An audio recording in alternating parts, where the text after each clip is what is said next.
Segala puji bagi Allah, Tuhan semesta alam.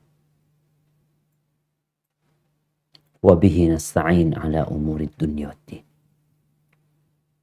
Yang dengannya kita meminta pertolongan dalam menghadapi urusan dunia kita dan urusan agama.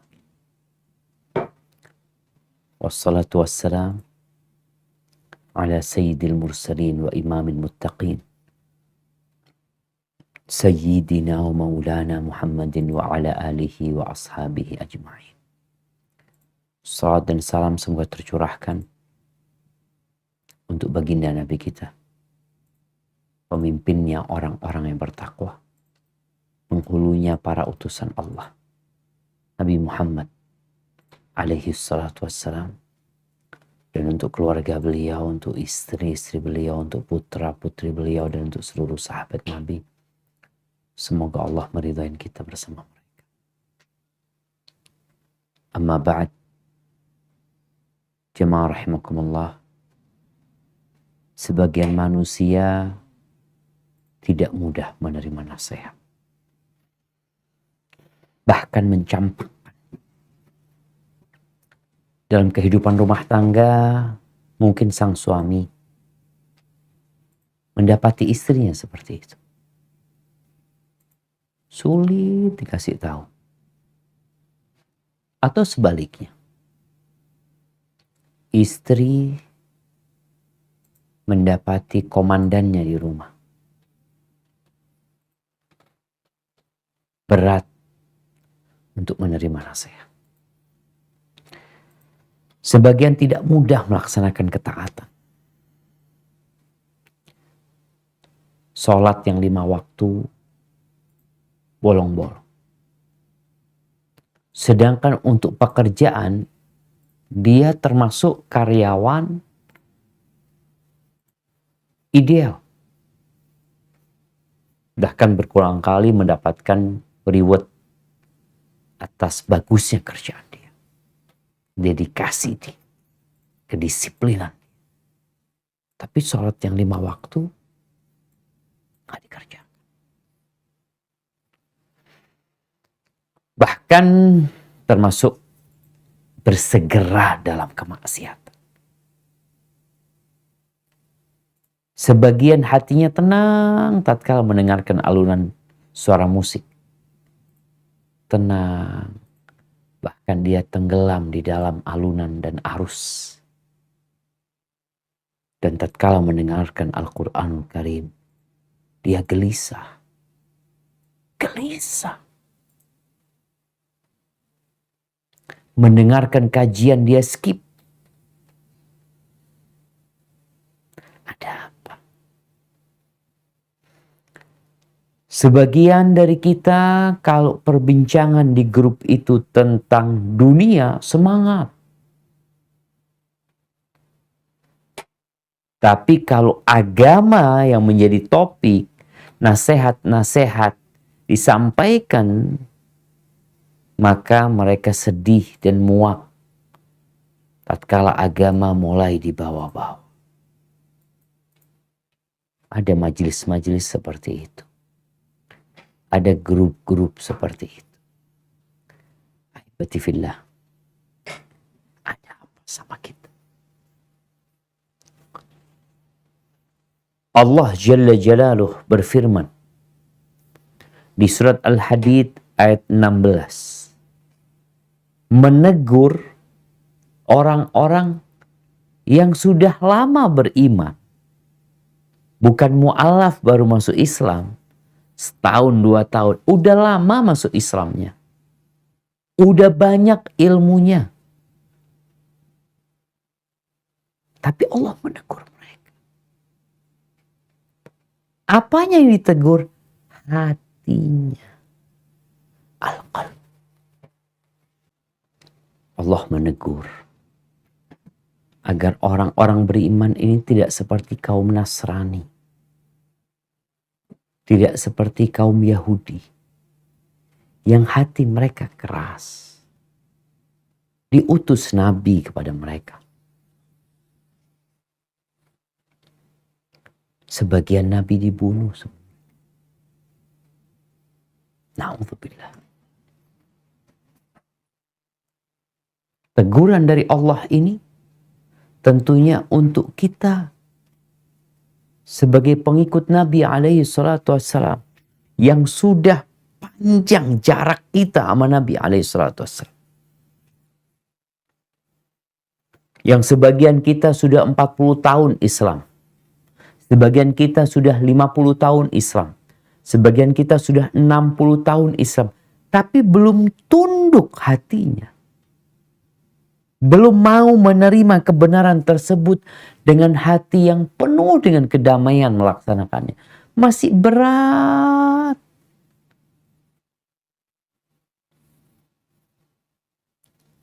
Ya, sebagian kita mengatakan nanti aku akan tobat. Nanti aku akan berubah. Nanti. Kalau hatinya sudah keras. Sulit. Mau didatangkan sejuta ustadz, sejuta kiai, mau dibawa umroh, dibawa haji, dibawa ke Masjidil Haram, dibawa ke Masjid Nabawi. Kalau hatinya keras.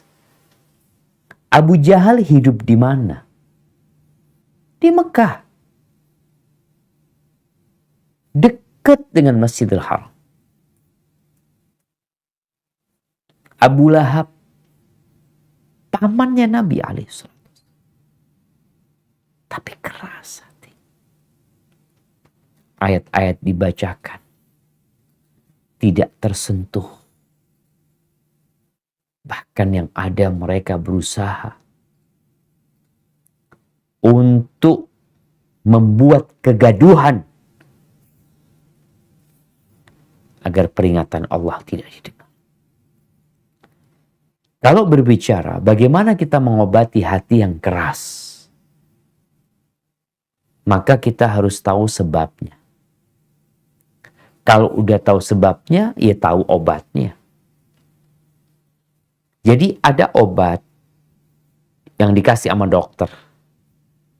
Tapi ada penyebab yang kita seharusnya tidak mengulangin perbuatan tersebut agar kita nggak perlu obat lagi. Sebagian orang datang ke dokter 2, 3 kali, 4 kali. Seperti orang yang sesak nafasnya. Batuk-batuk. Datang ke dokter dikasih ini obat batuk. Obat untuk melegakan paru-paru dikasih. 3 hari lagi datang. Kasih lagi sama dokter. 3 hari lagi balik. 10 tahun nih selalu seperti itu. Kenapa? Karena penyebabnya nggak dia tinggalin. Apa penyebabnya? Dia merokok. Dia merokok. Dan disebutkan rokok itu dapat menyebabkan berbagai penyakit yang menakutkan. Dikasih tahu. Tapi tetap dikerjain. Apa gunanya obat yang diberikan? Maka dengan mengetahui sebab ini paling tidak kita udah bisa jaga diri. Karena kata dunia medis, al-wiqayatu khairun minal ilaj. Menjaga, memelihara itu lebih baik daripada ngobatin.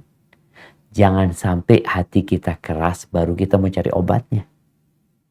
Tapi gimana hati kita nggak jadi keras? Ada banyak sebabnya. Yang pertama disebutkan al-ghaflah. Lalai. Lalai dari mengingat Allah. Lalai, lengah dari membaca Al-Quranul Karim. Qurannya nggak dibaca. Nunggu Ramadan baru buka Quran. Baca pun nggak ada keinginan untuk mentadabburi. Untuk mengetahui apa makna yang dia baca. Nggak ada. Ada orang yang bertahun-tahun dia pegang Quran. Sama sih, dia baca alhamdulillah. Ada orang yang baca Quran alhamdulillah. Tapi dia nggak pernah tertarik untuk membaca artinya, tafsirnya, apa yang dia baca. Ini lalai orang ini. Tapi masih baca Quran. Nah, tingkat kelalaian orang-orang itu beda-beda. Tapi ada orang yang lalai tadi dari mengingat Allah, dari mentadabburi Al-Quran, dari merenungkan ciptaan-ciptaan Allah.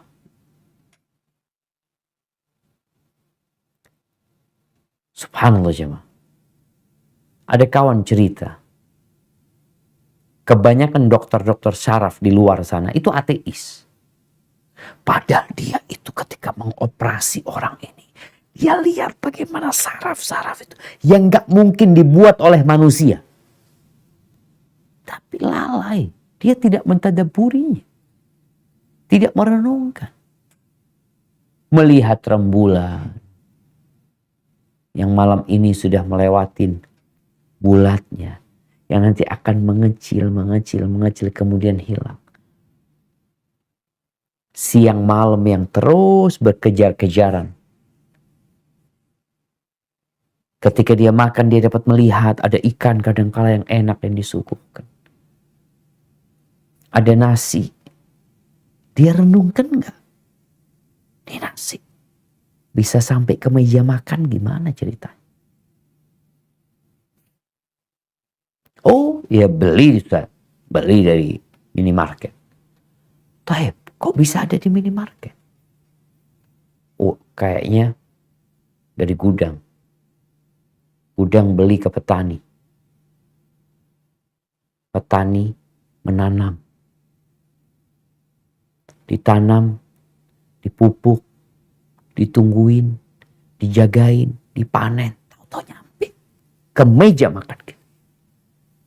Ada cerita panjang di balik butiran-butiran beras yang dimasak di rumah kita. Tempe. Kok mikir kok ada tempe nih? Ceritanya dari mana? Kita melihat jemaah hujan yang turun. Tumbuh-tumbuhan yang tumbuh. Serangga-serangga, binatang-binatang yang ada. Diri kita sendiri. Pernahkah kita merenungkan? Yang kata Allah Azza wa Jal, wa fi anfusikum afala tubsirun. Dan di diri kalian sendiri tuh ada tanda-tanda kebesaran Allah, keesaan Allah. Ngelihat nggak kalian?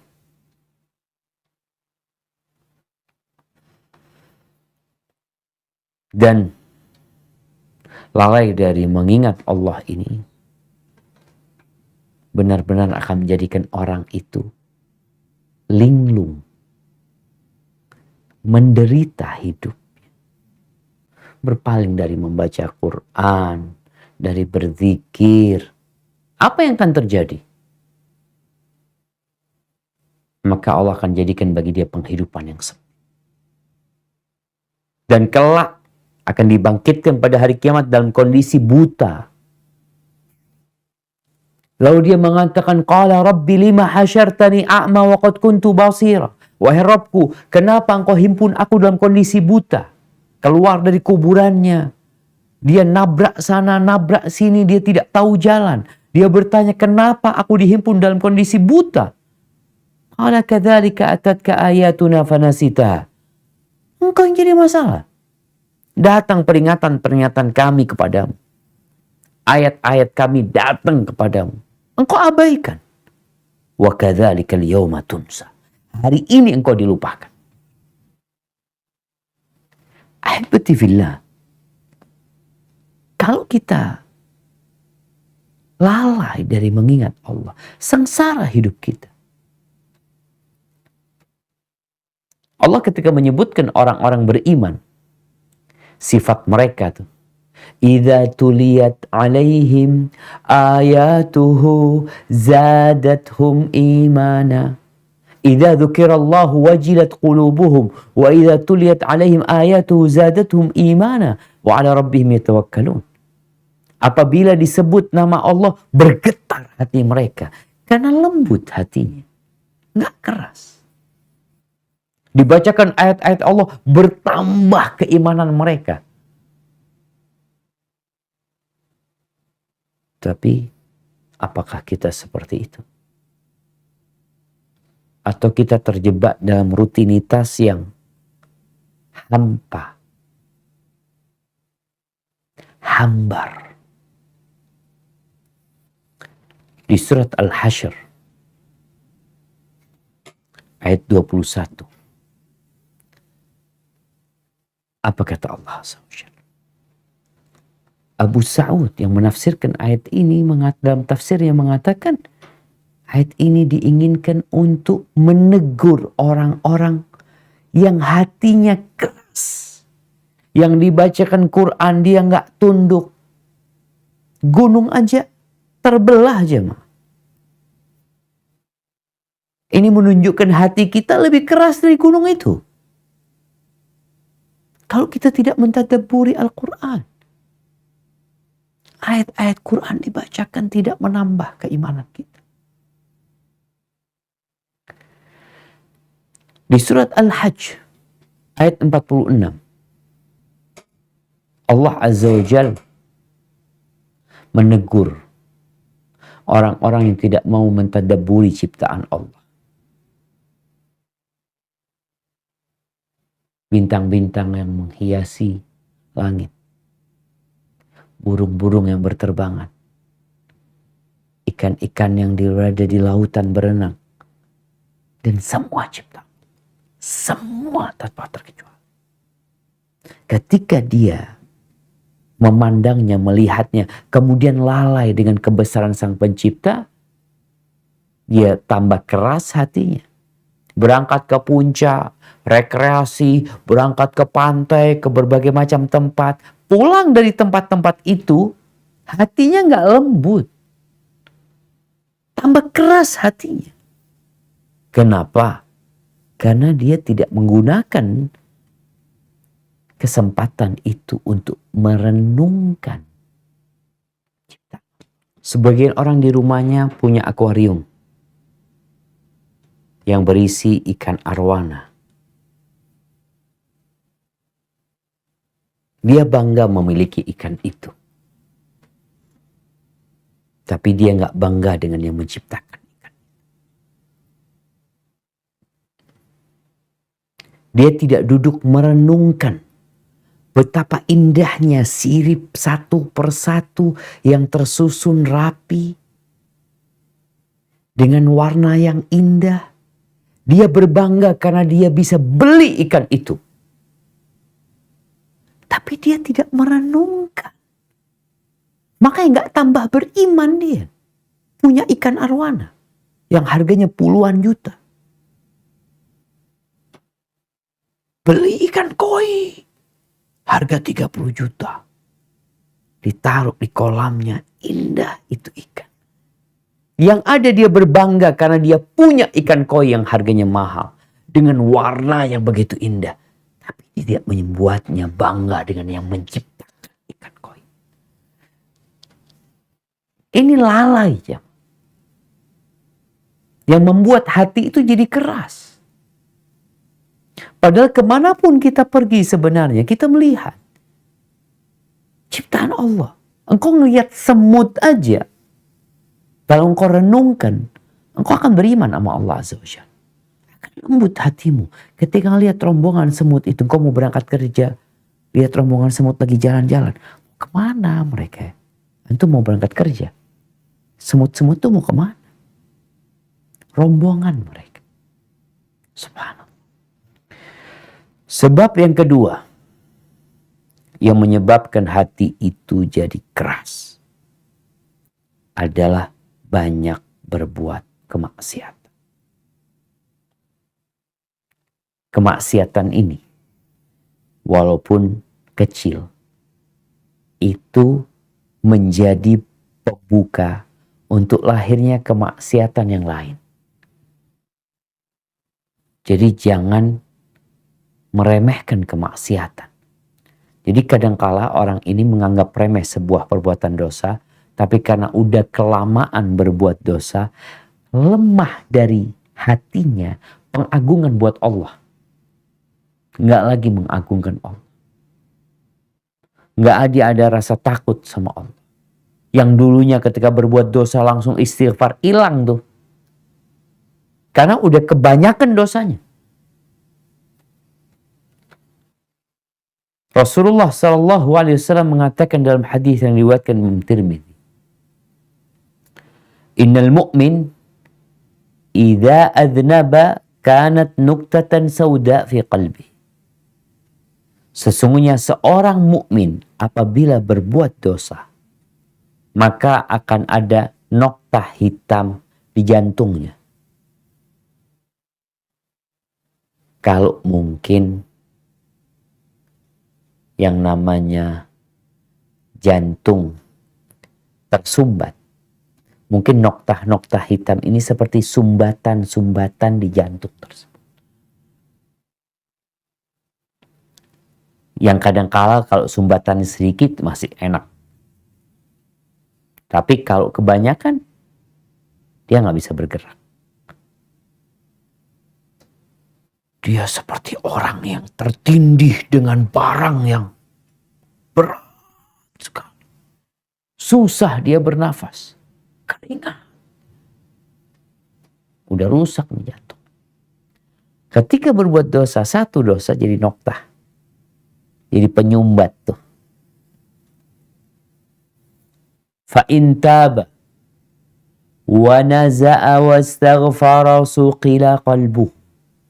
Kalau dia bertobat, meninggalkan dosa itu, minta ampun sama Allah, maka hatinya dikinclongkan kembali. Bersih. Sehat lagi tuh. Sumbatannya hilang. Wa in zada zadat. Tapi kalau dia tambah dosanya, tambah pula noktah hitamnya.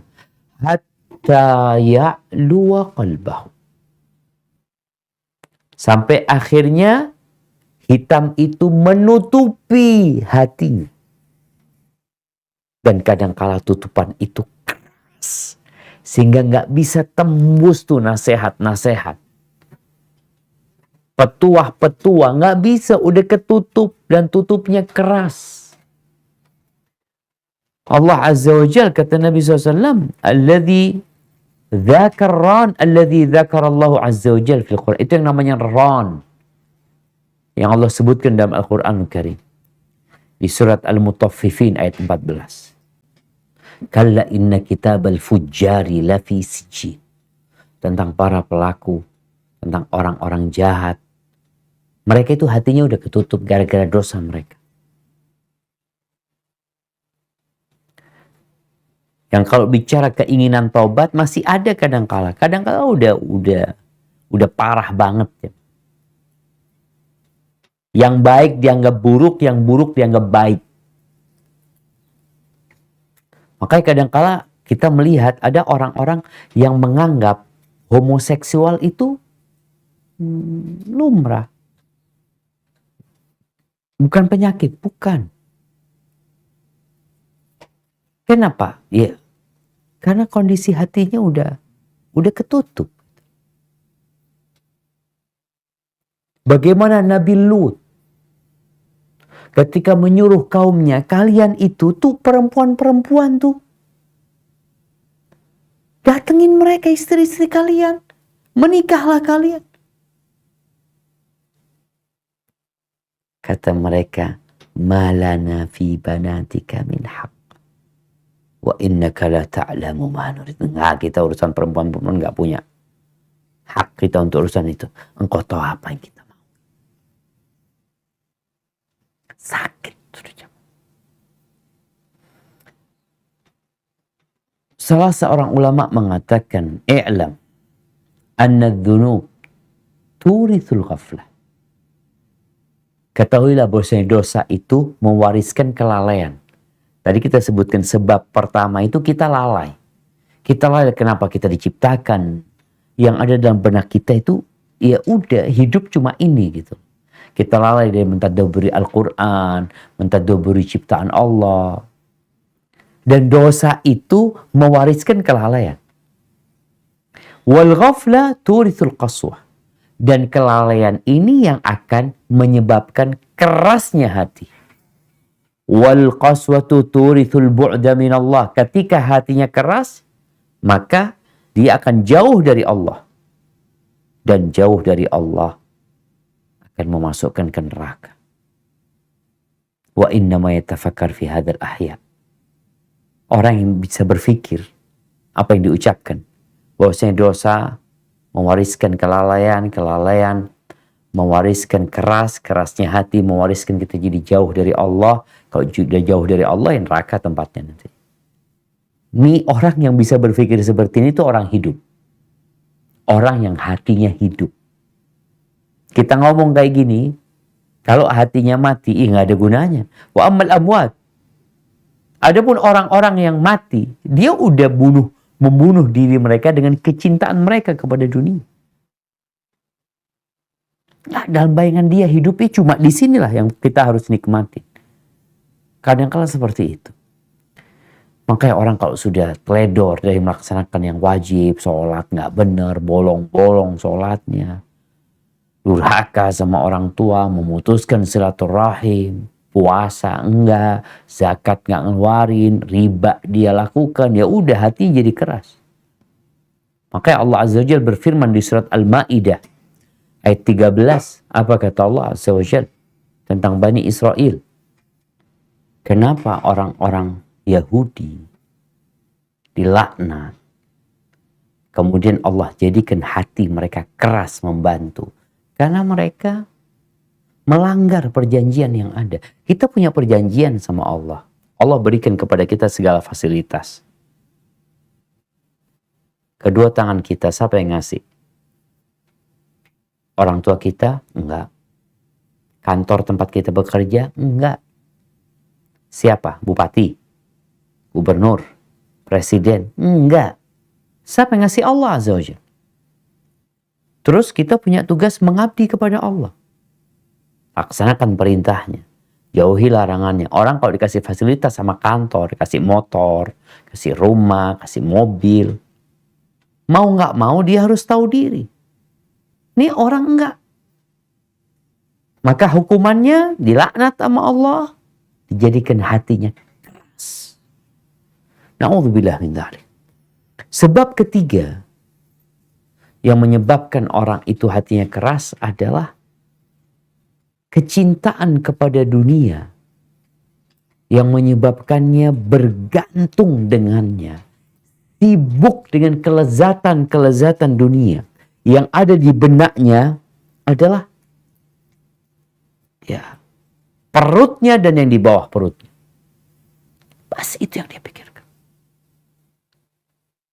Kalau kita lihat dia orangnya Masya Allah semangat. Rajin bekerja, cari fulus. Rasulullah SAW mengatakan, ittaqud dunya. Hati-hati sama dunia. Fala taghurrannakumul hayatud dunya. Jangan tertipu dengan kehidupan dunia. Yang kaya mati di dunia. Yang berkuasa mati di dunia.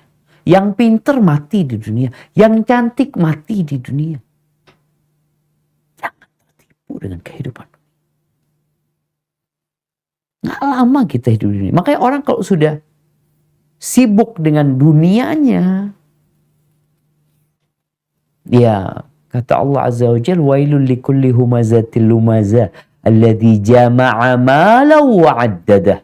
Wail, celaka buat orang yang suka mengumpat, suka memaki, yang kerjanya ngumpulin harta dan menghitung-hitungnya. Dia berpikir harta itu akan membuat dia kekal. Nggak ada cuma. Maka kita perlu berhati-hati dengan dunia. Kata Nabi SAW dalam hadis riwayat Imam Bukhari, wa innal qaswata wa ghilazal qulub fil faddadin haitsu yatla'u qarna syaitan. Kata Nabi SAW, adapun keras membatunya hati itu ada di golongan al-faddadin. Faddadin ini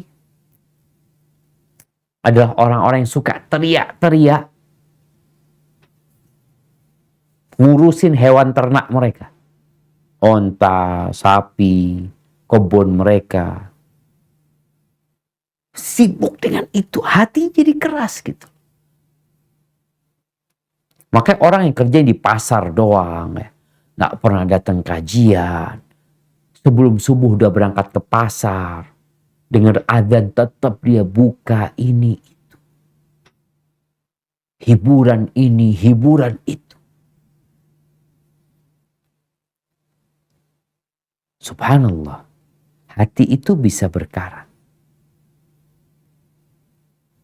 Dan ketika dia berkarat dengan kecintaan kepada dunia,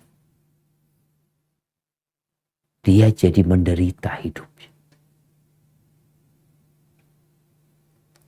Yang seharusnya dunia ini ada di tangannya, ternyata dunia bukan di genggamannya. Dia yang digenggam sama dunia. Oleh itu kata Nabi SAW, Ta'isa abdud dinar, Ta'isa abdud dirham, Ta'isa abdul khamisah, Ta'isa abdul khamilah. In u'tiya radhi, wa in lam yu'ta sakhid, Ta'isa wantakas, wa idha shika falan taqash, atau falan tuqish. Nah, celaka. Siapa? Hambanya dinar, hambanya dirham, budaknya pakaian, budaknya tas, budaknya mode. Kalau dikasih ridho, nggak dikasih marah-marah dia. Semoga dia tersungkur, kata Nabi. Dan kalau ketusuk duri, semoga nggak bisa dikeluarkan itu. Jadi seorang, ya kita rasakanlah. Ketika kita sibuk ngurusin dunia, ya, hati kita berada di pasar. Seharusnya tubuh kita di pasar, hati kita di masjid. Itu yang menyebabkan orang hatinya lembut. Itu yang keempat. Maka dunia ini perlu kita berhati-hati. Dunia ini tidak lebih dari satu sayapnya.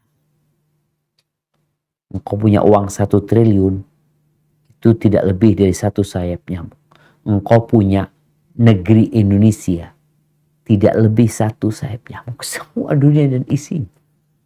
Lau kanatid dunya ta'dilu indallah janaha ba'udah ma saqa minha kafiran syarbat ma. Kalau dunia ini nilainya ada di sisi Allah seperti satu sayap nyamuk, bukan seperti nyamuk ya, bukan seperti 2 sayap nyamuk, tapi 1 sayap nyamuk. Orang kafir nggak akan dikasih seteguk air. Gak ada nilainya dunia ini. Kita ini cuma berada di atas jembatan, kita akan pergi. Maka ketika Nabi SAW beliau tidur di atas tikar yang membekas di perut Nabi SAW. Ada garis-garis di perut Nabi SAW bekasnya tikar. Umar menangis. Dia mengatakan, ya Rasulullah, itu Kaisar Romawi, Persia, Raja Persia, mereka hidup dalam kenikmatan, kemewahan, sedangkan engkau seperti ini hidupmu. Apa kata Nabi SAW? Mali walid dunya. Apa urusanku sama dunia ini? Innama mathali wa mathalu dunya karakibin istadhalla tahta syajaratin thumma raha wa tarakaha. Permisalanku dengan dunia seperti seorang pengendara. Naik ontanya. Tahu-tahu dia istirahat di bawah pohon. Singgah sebentar. Kita singgah di dunia sebentar. Kemudian akan pergi meninggalkan dunia selama-lamanya. Coba kita bayangin Nabi kita alaihissalam. Di dunia ini berapa tahun? 63 tahun juga. Dan sudah meninggalkan dunia berapa tahun? 1432 tahun. Bandingkan 63 sama 1432 tahun. Ada apa-apanya 63 tahun ini. Maka kalau ingin hatinya lembut, jadikan dunia di tanganmu, jangan di hati. Berlindung kepada Allah dengan mengatakan, Allahumma inni a'udzubika min malin yakunu alayya. Aku berlindung kepadamu dari harta yang jadi azab. Yang kelima yang membuat hati jadi keras adalah panjangnya angan-angan. Ingin ini, ingin ini, ingin ini. Manusia boleh berangan-angan, tapi jangan terlalu panjang. Kau harus tahu, kau bakal mati. Maka dalam sebuah hadis disebutkan al-kayyis, man dana nafsahu wa amila lima ba'dal maut. Orang yang cerdas adalah orang yang suka introspeksi diri, mengevaluasi dirinya, dan dia beramal untuk yang sesudah kematian. Nih, angan-angannya dia berpikir yang sesudah kematian. Aku cuma 63 tahun. Kira-kira kau umurku seperti umur Nabi SAW.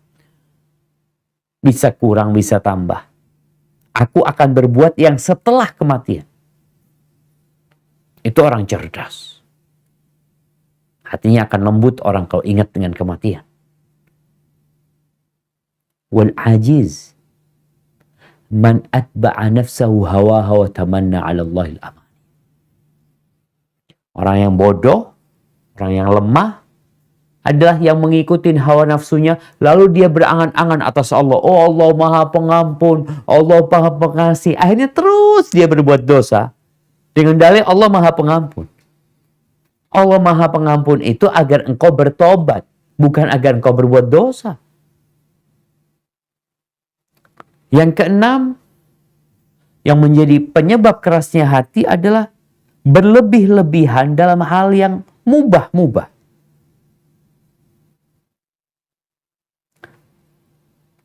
Abu Sa'id Al-Khadimi mengatakan, wa fi kathratid naum daya'ul umur. Ini tidur itu mubah, tapi kalau banyak tidur, umurmu berkurang. Gara-gara engkau banyak tidur. Orang tidur itu seperti mati. Wa fautut tahajud. Engkau nggak bisa tahajud, tidur terus malam. Wa baladatut taba. Tabiatmu jadi dingin. Jadi beku. Kemudian wa qaswatul qalb. Dan kerasnya hati. Wa fi kathratit ta'am qaswatul qalb. Ini orang kalau makan terus. Kuliner berangkat sana, berangkat sini, makan ini, makan itu, kerjanya, pesen makanan terus, Masya Allah. Itu dapat membuat hati keras. Al-Fudail ibn Iyad mengatakan, thalathu khisalin tuqassil qalb. Ada 3 perkara mubah. Boleh perkara ini. Tapi kalau berlebihan akan membuat hati jadi keras. Yang pertama kata beliau, kathratul akl, banyak makan. Maka kalau ingin hatinya lembut, puasa. Puasa Senin Kemis. Atau puasa 3 hari dalam sebulan. Atau paling tidak engkau puasa sehari dalam sebulan. Loh kan gak wajib Ustaz. Sebagaimana engkau makan banyak gak wajib, tapi engkau kerjain. Engkau jalan-jalan gak wajib engkau lakukan. Engkau rekreasi gak wajib, tapi engkau bersungguh-sungguh melakukan. Kadang-kadang sebagian orang kalau dikasih nasihat agama, oh nggak wajib, ini itu. Kita bicara bagaimana engkau supaya hatinya nggak keras. Beliau mengatakan 3 perkara yang membuat hati keras, kathratul akal, wa kathratul naum, wa kathratul kalam. Banyak makan, banyak tidur, banyak ngomong. Ini menyebabkan hati jadi keras. Kapan kau berzikir? Ngobrol. Dari pagi sampai zuhur. Habis sisa sampai tengah malam. Dan kita melihat ada orang-orang yang kerjanya nih malam hari nanti berangkat ke kafe mana, makan, ngobrol, nanti tidur, bukan pulang malam, sepertiga malam, bukan sholat malam, nggak tidur sampai jam berapa. Kurangin. Main game tuh. Kebanyakan main game hatinya keras. Yang ketujuh, banyak berbaur dengan manusia tanpa ada maslahat. Kumpul-kumpul doang. Mak-mak nanti rombongan arisan berangkat sana, berangkat sini. Kumpul sana, kumpul sini. Dapat apa? Dapat apa? Kalau ada maslahatnya boleh. Maka disebutkan, kita ini dalam bergaul dengan manusia, kita perlu hati-hati. Ada pergaulan yang seperti makanan, yang mau gak mau kita harus bergaul dengan mereka. Makanan yang bergizi itu bergaul dengan orang-orang soleh yang berilmu. Ada yang kedua, kita bergaul ya seperti vitamin yang kita butuhkan lah, atau seperti obat. Kalau tadi seperti makanan, yang seperti obat, yaitu bergaul dengan kolega-kolega bisnis yang memang kita ada perlunya. Tapi kalau engkau kelebihan akhirnya dalam bergaul sama mereka, yang awalnya urusan bisnis, lalu nanti urusan jalan-jalan, urusan main ini, main itu, nah, jadi keras hati kita nanti. Secukupnya. Ada bergaul yang penyakit.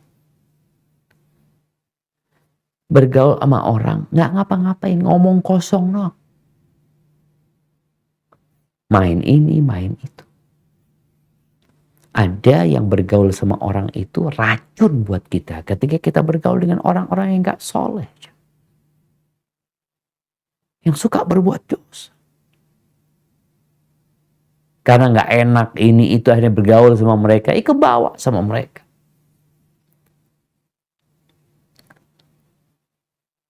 Ibnu Qayyim rahimahullahu ta'ala mengatakan, inna fudulal mukhalatah, sesungguhnya bergaul yang berlebihan itu adalah penyakit akut. Penyakit yang membahayakan. Yang menarik segala keburukan. Berapa banyak pergaulan yang menghilangkan nikmat. Berapa banyak pergaulan yang menanamkan permusuhan. Dan ini gara-gara bergaul yang berlebihan. Model hidup kita itu waktu.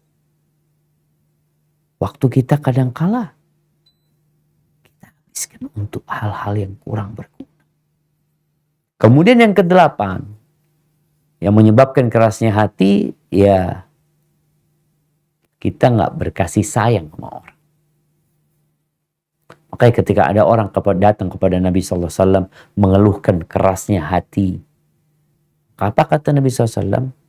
At'imil miskin wamsah ra'sal yatim. Engkau perlu ngasih makan orang miskin. Ini kegiatan-kegiatan sosial, membantu orang, mengusap anak yatim, itu melembutkan hati. Tapi kalau engkau nggak pernah punya kegiatan seperti itu, engkau nggak punya kasih sayang, kau cuma mau happy, mau bersenang-senang, maka jadi keras hatinya. Maka yang ingin lembut hatinya, ingin ngobatin kekerasan hatinya, tadi ikut kegiatan sosial. Jangan cuma kirim fulus. Makanya Nabi SAW ketika memberikan nasihat kepada orang yang mengeluhkan kerasnya hati, ada dua yang Nabi sampaikan kepada dia. At'imil miskin wamsah ra'sal yatim. Kasih makan orang miskin dan usap kepala anak yatim. Artinya kita itu bukan hanya kirim fulus, tapi kita hadir dalam kegiatan sosial tersebut. Ikut memberi makan tadi, mengusap kepala anak yatim. Bukan mengusap selesai. Enggak, kita berusaha untuk melembutkan hati kita. Melihat kesusahan mereka, kesedihan mereka. Maka kalau tadi disebutkan yang menyebabkan kerasnya hati, salah satunya adalah panjangnya angan-angan. Yang menyebabkan lembutnya hati itu ziarah kubur. Ingat sama mati. Itu jadi obat. Kau datang ke kuburan, ziarah kubur. Ingat, ya Allah bakal mati. Padahal dia berpikir ini itu, aku bakal mati. Bekalku udah ada belum? Bekal buat hidup udah kelebihan. Udah kelebihan sebagian orang bekal buat hidupnya. Tapi dia masih terus lupa dengan bekal buat mati. Kemudian yang ke-9 yang menyebabkan kerasnya hati ini adalah fanatik kepada pendapat dan banyak debat. Itu bikin hati kita keras. Kita lihat orang-orang musyrikin. Kenapa mereka tidak meninggalkan menyembah berhala? Karena kata mereka ini tradisi. Ini budaya nenek moyang kami. Kami tidak akan meninggalkan. Bagaimana ketika Nabi Ibrahim menghancurkan patung-patung mereka. Mengajak mereka berpikir, nih gak bisa ngomong patung ini. Kalian menyembah mereka. Patung ini tidak memberikan manfaat kepada kalian. Tidak memberikan mudarat kepada kalian. Kalian menyembah mereka. Tapi hati mereka udah kadung keras. Kata mereka, dari dulu nenek moyang kami melakukan ini. Udah salah. Masih bantah. Karena apa? Dalilnya apa? Ya sudah, nenek moyang. Ahibati fillah, jadi yang ingin hatinya lembut. Perbanyak zikir. Bukan hanya zikir lisan. Tapi zikir hati. Bukan hanya mengucapkan subhanallah. Tapi baca Quran. Baca Quran. Bukan. Mengingat Allah dengan merenungkan ciptaan-ciptaan. Ala bidzikrillah tatmainnul qulub. Bukankah dengan mengingat Allah, hati itu akan. Yang kedua, setelah kita menyebutkan sebab ini kita bicara tentang obatnya, berdoa minta sama Allah Azza wa Jalla. Minta supaya dilembutkan hatinya. Minta ditetapkan hatinya di atas agama Allah ini. Allahumma inni as'aluka tsabata fil amr wal azimata ala rusyd. Baca ya muqallibal qulub tsabbit qalbi ala dinik. Dawamkan salat. Karena salat itu mencegah dari perbuatan keji dan mungkar. Makan yang halal. Makan yang halal. Cari kerjaan yang halal. Karena daging mana saja yang tumbuh dari yang haram, maka neraka lebih pantas jadi tempatnya. Perbanyak ibadah-ibadah sunnah. Anjuran-anjuran. Karena kita akan mendapatkan cinta Allah Azza wa Jal. Tadi juga disampaikan berbagi dengan orang-orang. Peduli dengan orang-orang miskin. Kemudian mengingat kematian dengan berziarah kubur. Kemudian hadir di majelis-majelis ilmu. Cari kawan yang soleh. Yang baik. Melihat kepada yang di bawah kita. Bukan melihat kepada yang di atas kita. Perbanyak istighfar. Bertobat kepada Allah Azza wa Jal. Ziarah ke tempat orang-orang yang susah. Yang sakit. Yang cacat. Semoga itu menjadi obat kerasnya hati kita. Barakallahu fiik, itu yang dapat Anda sampaikan. Kurang lebihnya mohon maaf.